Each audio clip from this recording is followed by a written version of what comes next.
De hoy vamos a hablar de la relación de los cuatro aspectos a estudiar, empezando por el benchmarking. El concepto de benchmarking puede ser ambiguo y generalizado, ya que este lo define cada persona basada en su experiencia y percepción. Pero si queremos dar un concepto general, básicamente se basa en adoptar las enseñanzas que otras empresas, en especial las grandes compañías, han practicado para la mejora de sus procesos. Obviamente no hablamos de imitar, sino más bien de contagiarse de alguna manera de las buenas costumbres y conocimientos de otros y adaptarlos a las necesidades propias. Podemos hacer un símil de un profesor y un estudiante, el cual le está transmitiendo el conocimiento, pero es bien sabido que cada persona aplica el conocimiento de manera diferente y percibe cosas que otros posiblemente no vieron. Es aquí donde este concepto de benchmarking se hace fuerte y asemejándolo con los demás conceptos que estudian el mercado, una empresa que se alimenta de conocimiento de otra para la mejora de sus procesos y así aumentar su eficacia y eficiencia, pueda percibir nuevas necesidades a suplir en el mercado donde se desenvuelve. A través de la colaboración y el intercambio de información se pueden llenar vacíos que desde la planeación y dirección no se tuvieron en cuenta, pero con la aplicación de estos, en la experiencia obtenida en el campo real se pueden identificar los aspectos relacionados con un DOFA, manejar de manera más óptima la resolución de problemas y la toma de decisiones será más acertada. Aquí entra una parte fundamental que es la calidad del servicio, ya que desde este punto se puede identificar no solo la necesidad propia y oculta del cliente, como lo mencionamos, sino también sus expectativas y demás aspectos que hacen que el producto llegue a la persona o genere impacto en el mercado. Es importante tener en cuenta que la finalidad de la implementación del benchmarking es la optimización de los recursos, tomando las buenas prácticas y aplicándolas de la mejor manera a la propia empresa. Aquí influyen aspectos internos muy importantes para que esto se cumpla, tales como la calidad, como ya lo hemos mencionado, especialmente en el servicio, pero también en el producto o servicio que se ofrezca, y así cumplir expectativas del cliente. Luego, la productividad, que básicamente se busca la excelencia, la optimización de los recursos y que ésta desencadene en grandes cantidades. Y por último, el tiempo, que hoy en día es un eslabón fundamental debido al vertiginoso consumo y a la constante demanda, y que en una empresa emplee de manera eficiente este aspecto lo hace más competitivo.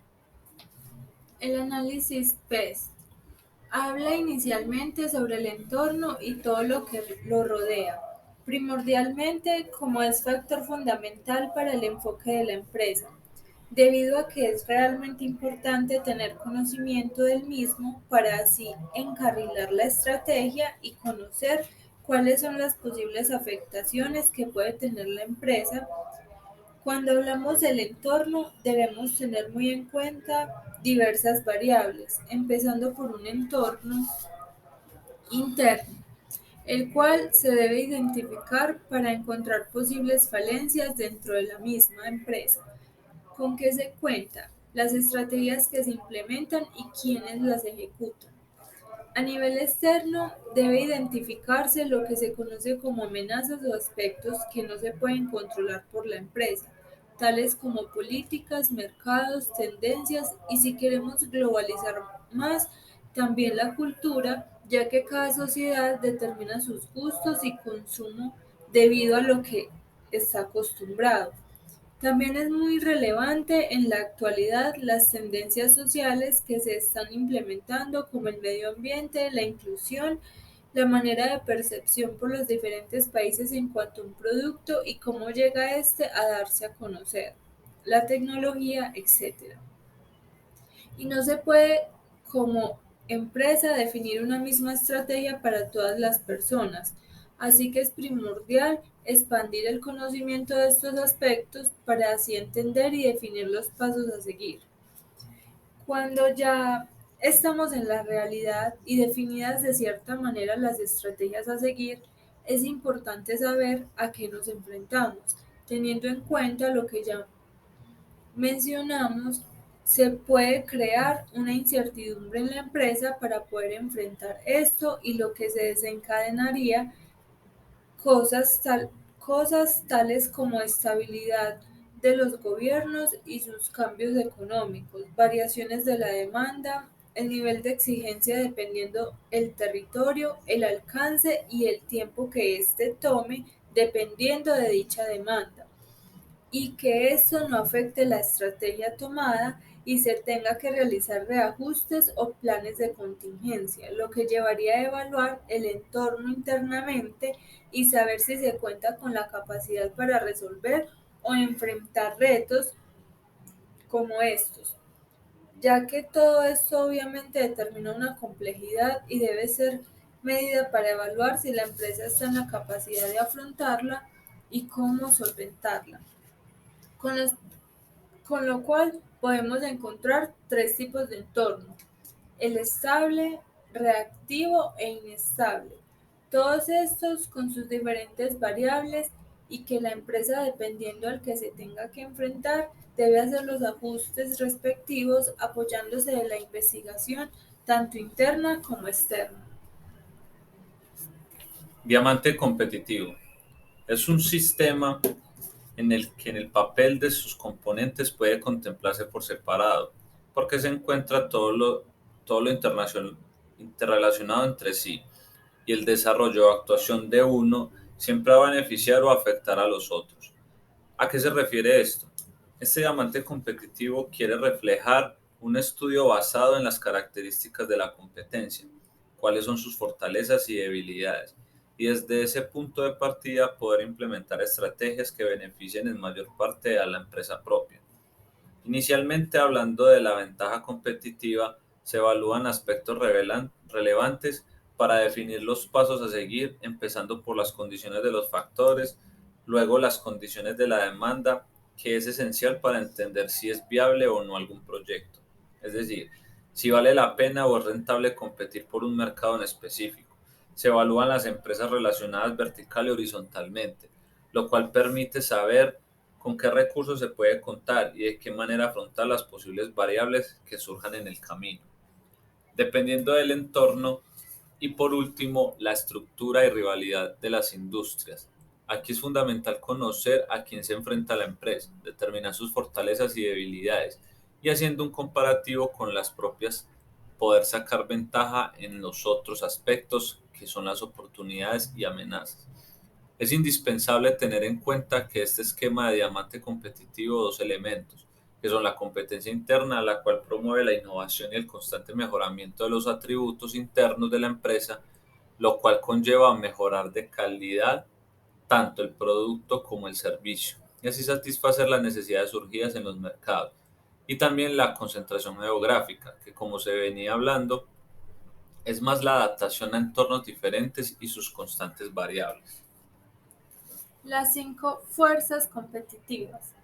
Este análisis habla de cómo debemos hacer un análisis interno intenso, ya que la empresa depende sobremanera de cómo se establezca un equilibrio entre dichas fuerzas para así poder ser rentable y que la planificación previamente realizada dé resultados esperados. No es específicamente el análisis dentro de la misma empresa, sino de lo que puede entrar a ella e influye para que ésta funcione. Obviamente, la primera fuerza que se mide es la rivalidad entre los competidores existentes, que como ya se ha hablado con anterioridad, es revisar el entorno y qué fortalezas tiene tanto la propia como la empresa externa. A diferencia de, por ejemplo, el benchmarking, aquí no se comparte información, se revisa y analiza para darle un enfoque propio que beneficie a la empresa. La segunda fuerza que se mide es la amenaza de nuevos entrantes, que es básicamente continuar con el análisis del entorno y en qué mercado se mueve.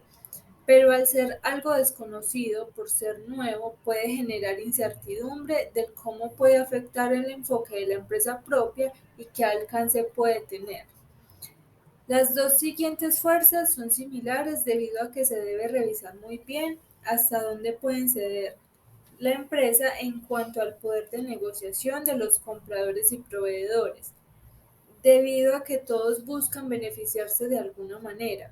Allí entra para la empresa un esquema donde se puede reducir al máximo costos y generar mayor utilidad y poder enfrentar de manera estratégica la reducción que se realiza a los compradores.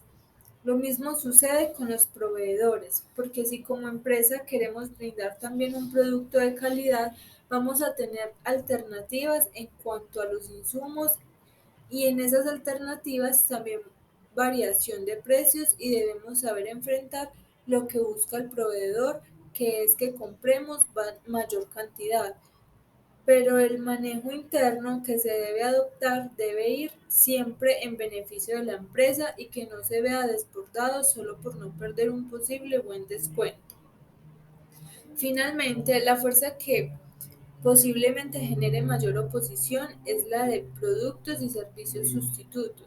Aquí la empresa debe ser muy estratégica y su revisión interna y del mercado primordialmente deben basarse en la innovación y que su producto siempre luzca fresco, porque es conocido las diferentes variables en el mercado como la economía hacen que el consumidor busque ahorro y estos productos y servicios sustitutos posiblemente sean de menor calidad, pero si de alguna forma sirven y el consumidor se adapta a ellos, por ende van a preferir optar por ellos. Sintetizando, todos estos elementos antes estudiados se relacionan en la búsqueda de su mejora interna, basados en el análisis del otro, más específicamente en el mercado y las estrategias que la competencia implementa. Algunos enfoques lo hacen de manera más política y se permiten compartir información, mientras que otros lo hacen desde un análisis más agresivo y reservado, pero siempre buscando el crecimiento propio. Muchas gracias a todos y feliz tarde.